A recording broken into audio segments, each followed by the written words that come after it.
Alrighty, so we are still in module 6 and we are covering individual oils for common digestive conditions. We, in the last video, did clear organ and channel heat and clear damp heat. Oh wait, we didn't get to the clear damp heat. So that we're starting that here. We're starting with clear damp heat. And we're just gonna cover, we're just gonna cover 3 oils. And we've covered them all before. So we're going to touch back on with them, see how they relate and can be useful for digestive conditions. First up, cajeput. So clear damp heat in the lower jowl. Damp heat in the lower jowl. And particularly active on candida. So that's pretty straightforward, but candida can be tricky. It can be a hard one for people to deal with. It's nice to have some more tools to work with when working with candida, and it can cause, it can, you know, manifest differently for different people, of course. And some people, it just really causes a lot of digestive discomfort. So this is, cajeput can be helpful. Helichrysum.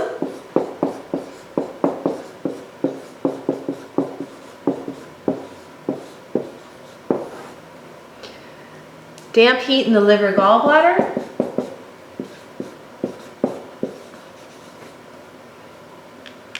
Promotes bile function.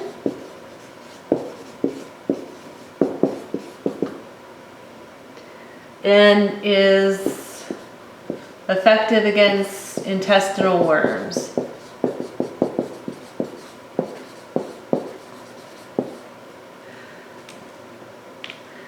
Helpful for travelers.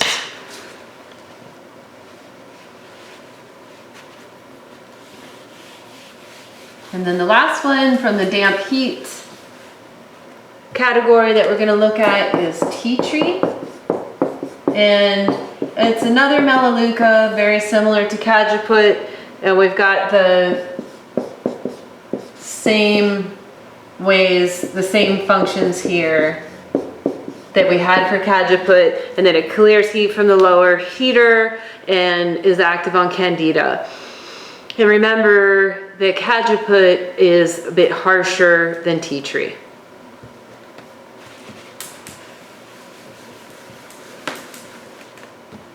Then we're going to move into clear summer heat.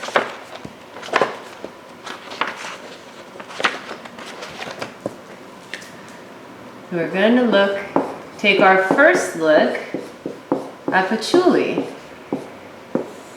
So patchouli often gets a bad rap as the oil that the hippies use to mask body odor, or I don't know, it has a bad rap. But good quality patchouli is really, really nice and almost smells nothing like the type of incense type patchouli that is really widely available. So I recommend finding a nice, good quality patchouli, especially if you're somebody that is biased against patchouli, kind of to give it a fresh look. It has a lot of wonderful functions, which we're going to go over. In the categories, we've got warm release exterior,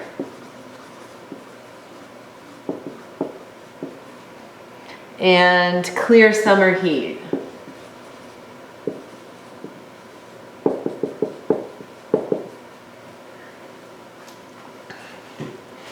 It's a base note, and it really is a base note. It stays around.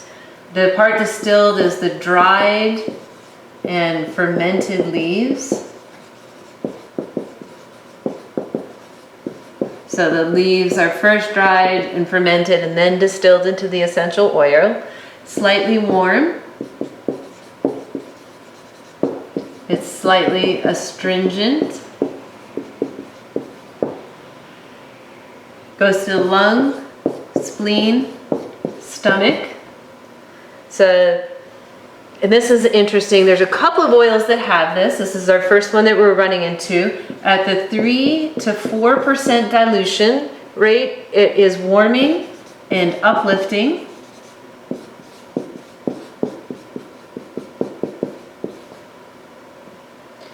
And then at the 6 to 10% dilution, it is cooling and sedating.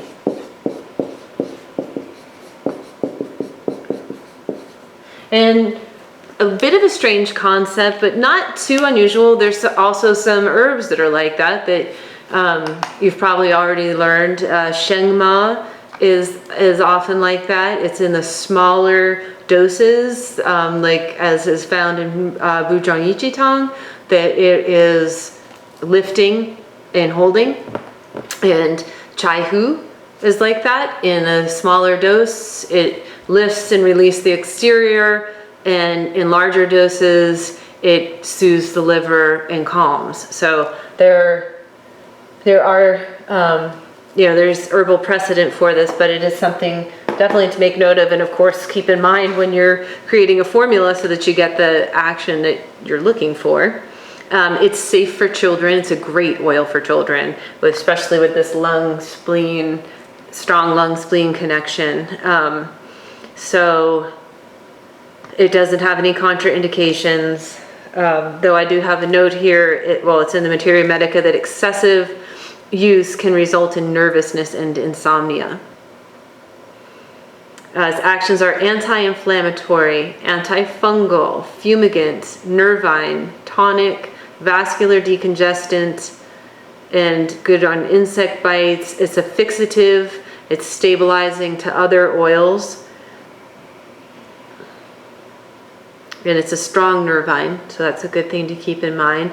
And then for functions, release exterior and expel dampness, harmonize the middle heater, and that is helpful for nausea, vomiting, lethargy, hemorrhoids, varicose veins, and diarrhea.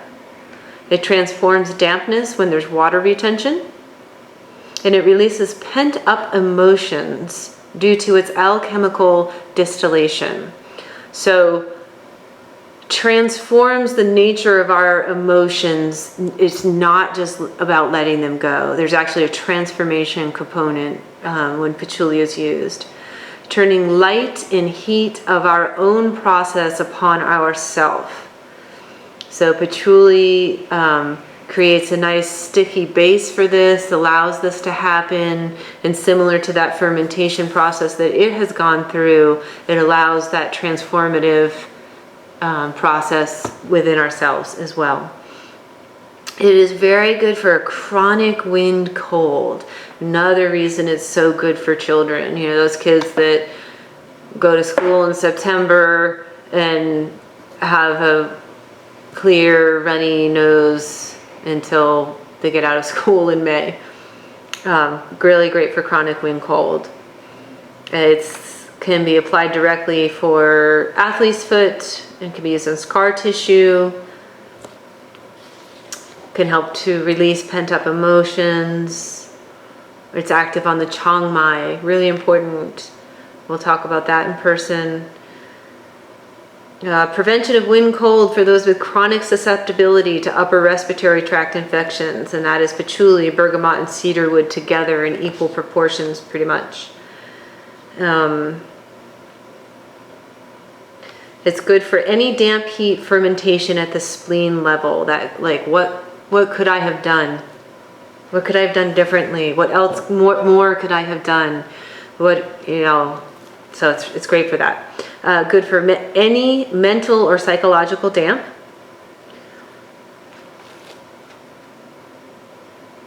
It can be diffused to prevent the spread of an epidemic, but you need, in order for that to be effective, you have to add a top note, like lavender, orange, lemon, clove, or myrtle. And yeah, again, lingering chronic wind, cold, damp. Helps the spleen and the lung to get over that.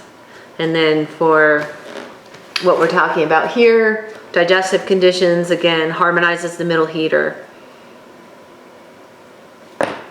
So patchouli is an awesome oil. It has such a wide range of use. It's so effective in so many different ways on the emotional level, on the exterior invasion level. It helps to tonify and build lung and spleen qi. It's helpful with digestive things. It's just a great oil that really does a lot. So find a nice, good quality one that smells nice and isn't too overpowering, and you'll use it a lot. And then the other oil that we're going to cover in Clear Summer Heat is cardamom, which we've already talked about, so we'll just touch on its digestive functions.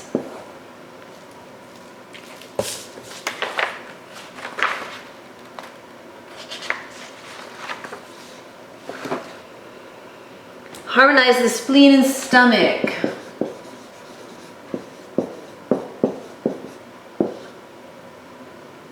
Transform summer heat.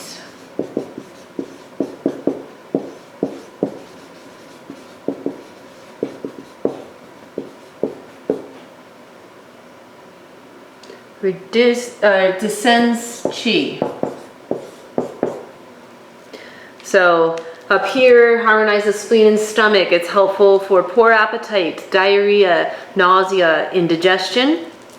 Transforming summer heat, gastric fermentation, that summer heat type diarrhea. Reduce or descend qi is good for reflux, abdominal spasm, and vomiting. So cardamom, a really nice spice oil that can really help with digestive complaints and discomforts.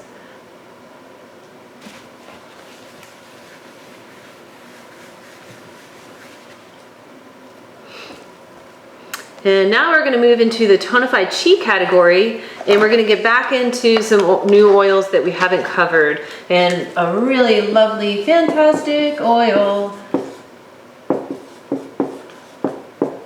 Angelica. And Angelica is in the tonify qi category and nourish blood. So it's in those two categories. It's a base note. And we'll talk about this because they're a little bit different. The parts distilled are the root or the seeds, and you can get either. You can find either. Maybe you want to have both and use them. They use them a little bit differently. It's warm. It goes to lung, liver, spleen. 6% dilution. No pregnancy. And the root oil is photosensitive.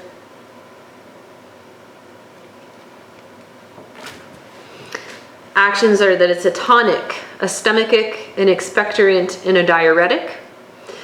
Functions: tonify lung and spleen qi. When there's loss of appetite, fatigue, weak limbs, abdominal bloating, diarrhea, shortness of breath, and depression. Nourishes blood and calms the shen. I would put it in a calm shen category. Just me. But it's doesn't need to be, because it's in the nourished blood category, and that is the way that it is calming the shen. Opens the diaphragm to ease cough and expel phlegm. And this action also relaxes the liver so that it moves blood, and that's where it's invigorate blood. That's the way in which it invigorates blood, is by opening the diaphragm to ease cough and expel phlegm, but in doing that it also relaxes the liver and allows blood to move. It regulates liver overacting on the spleen and stomach. So you can see why we're talking about it here, mainly in the digestive complaints, because it tonifies spleen qi for low appetite, bloating, and diarrhea. And then it also opens the diaphragm. We talked about how that's important, and you know how that's important for affecting digestion. And then it also regulates liver overacting on the spleen and stomach. So food-induced headache, nausea, belching, epigastric cramping, intercostal distension, all of those things can come from liver overacting on spleen and stomach. It is an aphrodisiac. And then Angelica can be used to help with convalescence for the elderly. Don't want to overuse it. Again, it can cause nervousness, like the patchouli. Increases red blood cells and thrombosis. And then Angelica can get pretty deep. Angelica, as you can see in the name, Angelica, archangel, it's believed to have a connection with the divine, and to have that reflected internally on us. It can help create internal reflection, help people slow down and relax, allow the liver to relax and begin to nourish blood. And in this way, it is a really helpful herb for sleep, to help with sleep. It can help to ward off evil spirits, treat self-pity and suspicion. And it, again, I said, it creates an inward focus. And that's really the seed that can do that. And the root with oak moss can help to get people notice when they are clinging to you. So we had that patient that just can't do it on their own, but you know they can. Okay, and so then we'll differentiate at this point a little between the root and the seed. So Angelica root is Dongui Pian.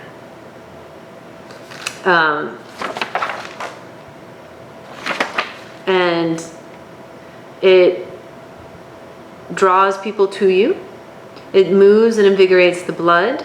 It promotes honesty, sometimes to the point of being blunt.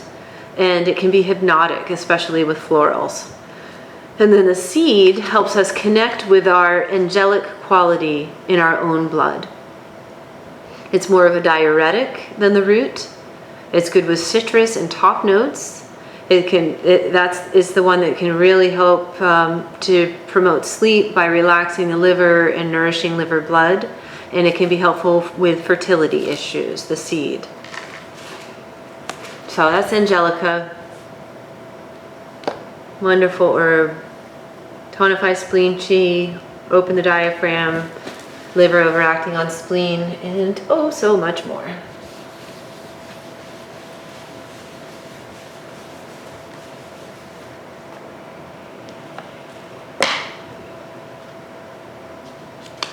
And coriander is next.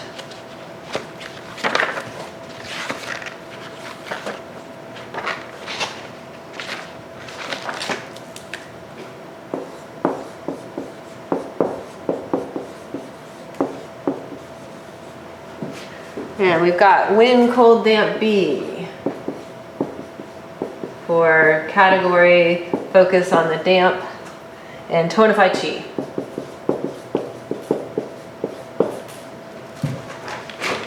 It's a mid-note. The seeds are distilled. It's warm. Another one of those spice oils. It goes to the lungs, spleen, and stomach. 6% dilution. Contraindications: no pregnancy, no children,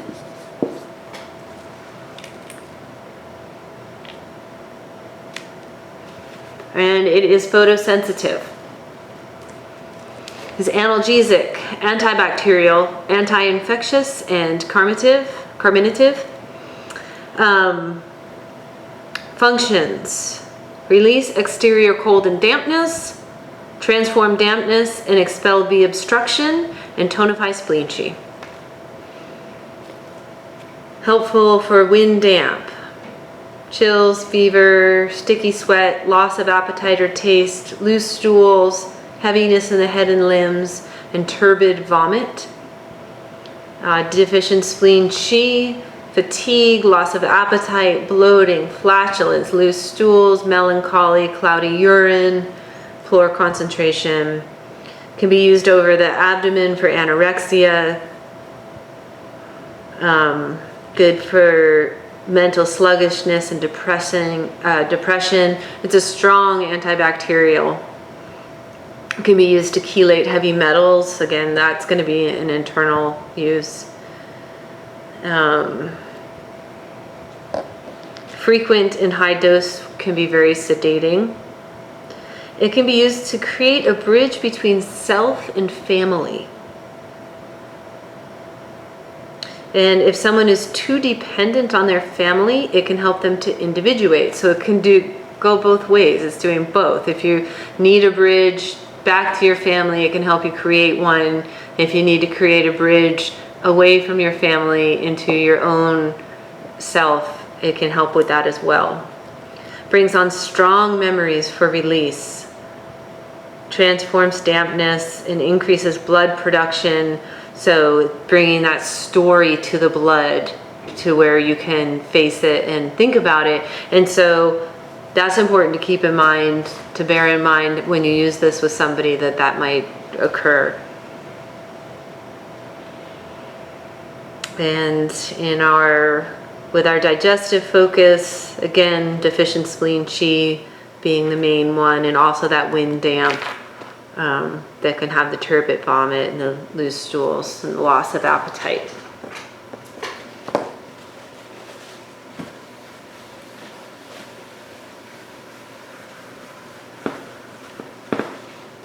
And then cumin.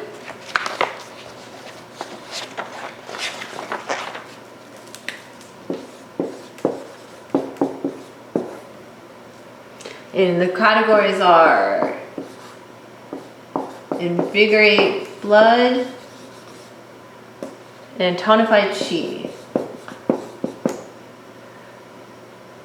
And that's heart and spleen qi. It's a mid note.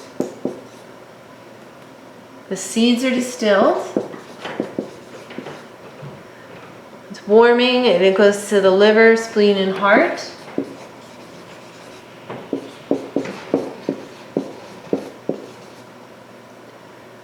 It's 3% dilution. And the only contraindication is that it's photosensitive. It's a stomachic, antiviral, cardiac stimulant, and antispasmodic. Its functions: regulate liver overacting on spleen, tonify spleen qi, invigorate the blood to improve circulation and promote menstruation.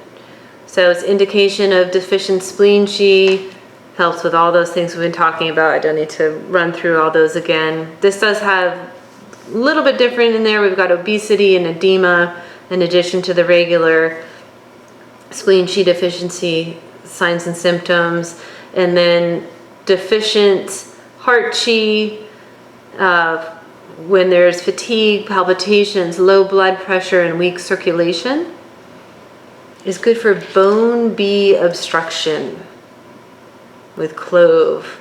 And that's a good thing to know because that's a hard one to treat and very uncomfortable for people. So clove and cumin for bone B obstruction. It's good for eating disorders of an emotional origin. And it can be used to activate an empty small intestine low. But liver overacting on spleen and tonify spleen qi, great for digestive conditions. This is cumin.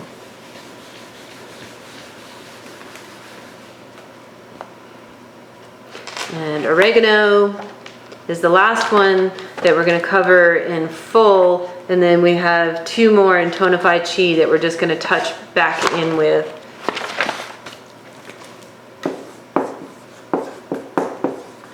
Oregano, or oregano, depending on how you say it, has several different categories here. We've got wind, heat, B,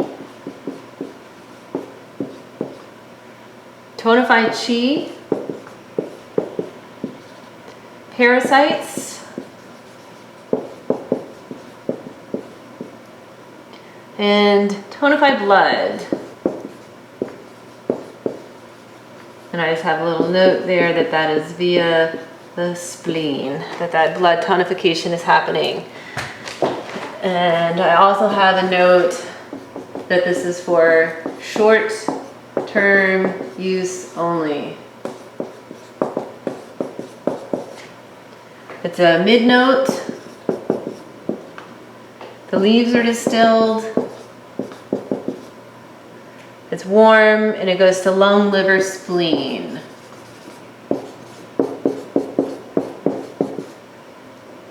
It's a middle jowl herb or oil. It's 4% dilution. Not for use in pregnancy. And it's toxic in high dose.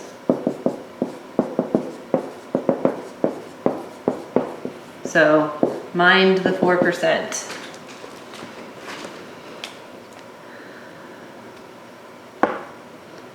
It is antispasmodic, antimicrobial, I don't know that word, and emmenagogue.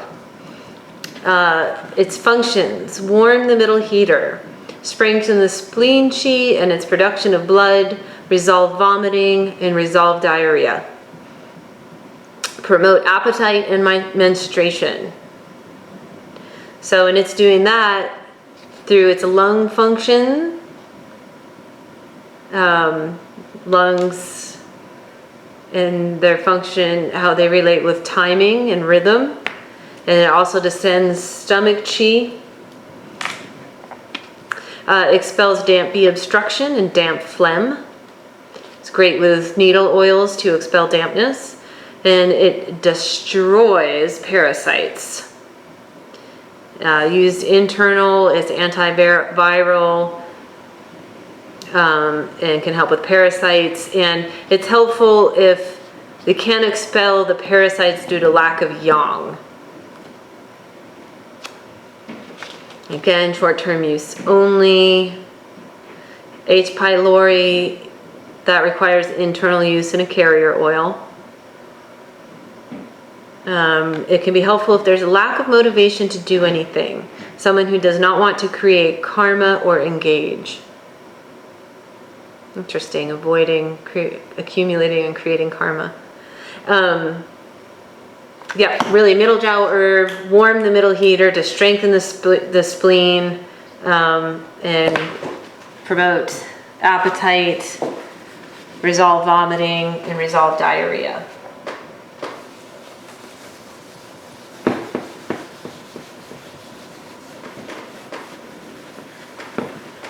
Okay, and then the couple oils that we're just going to check back in with and tonify chi, we've got caraway. And I know this video is getting long. We just have two. We're doing caraway and pine.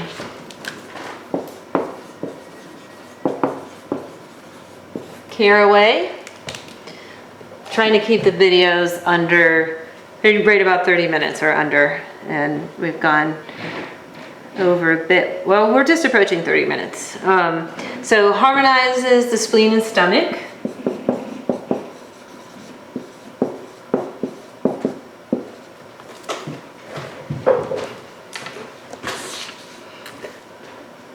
Tonify spleen chi.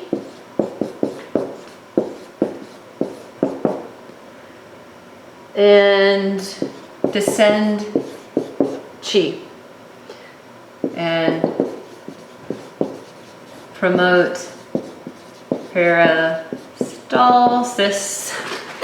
So we can see why this is a great digestive herb, harmonizing the spleen and the stomach, nausea, vomiting, bloating, flatulence, parasites, tonifying spleen chi, key for good digestive health, and descending chi to promote peristalsis. So star digestive herb, caraway. And pine is the last tonify, that's just bad, let me do that again, is the last digestive herb we're going to talk about. And pine warms kidney yang And so it's particularly useful in cox, crow, diarrhea. So that's a pretty specific digestive complaint, but one worth knowing about, worth mentioning. So then we will have one more. It's just gonna be short. The next video will be short and we'll wrap up the individual oils for digestive conditions. And then after that, we'll wrap up module 6 with some case studies and a look at example formulas. So we just have 2 more videos left in module 6, and the next one's going to be short. It's going to cover the individual oils that tonify yang and warm the interior. Right.